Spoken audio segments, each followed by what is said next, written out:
নমস্কার বন্ধুরা, আজকে আমাদের রেসিপি হলো কাঁচকলার কোফতা। প্রথমেই প্রেসার কুকারে আওয়াজ শোনালাম, সেখানে কাঁচকলাটা আর একটা ছোট্ট গাজর খুব ভালো করে সেদ্ধ করে নিতে হবে। তারপরে এরকম নুন দিয়ে ভালো করে একটু মেখে নিতে হবে, আর একটা আলুকে ছোট ছোট করে কেটে নিতে হবে। এবার কড়াইয়ে তেল গরম হয়ে গেলে কাঁচকলার কোফতাগুলোকে এইরকম চ্যাপ্টা চ্যাপ্টা শেপে হালকা হালকা করে ভেজে নিতে হবে। যদি হাত দিয়ে দিতে অসুবিধা হয়, তোমরা এরকম চামচ দিয়ে একটু চ্যাপ্টা চ্যাপ্টা করে দিয়ে নিতে পারো।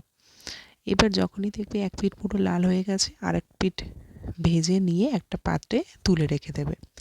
তারপরে কড়াইয়ে যে তেল আছে ওই তেলেই একটু গোটা জিরে দেবে, 2-3টে তেজপাতা দেবে, আর ওই ছোট্ট ছোট্ট করে আলু কেটে রাখতে বললাম না, ওই আলুগুলোকে দিয়ে দেবে। তারপরে একটু নুন আর আন্দাজ মতো হলুদ দিয়ে ভালো করে আলুগুলোকে ভেজে নেবে। আলুটা ভাজতে থাকুক।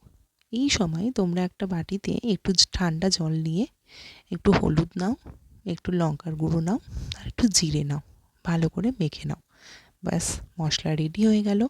এবার আলুটা ভাজা ভাজা টাইপের একটু হয়ে এলেই মশলাটা ওখানে দিয়ে দাও। এবার আলু সঙ্গে মশলাটা ভালো করে কষিয়ে নাও। যেই দেখবে কড়াইতে যদি একটু লেগে যায়, একটু হালকা জল দিয়ে নেবে।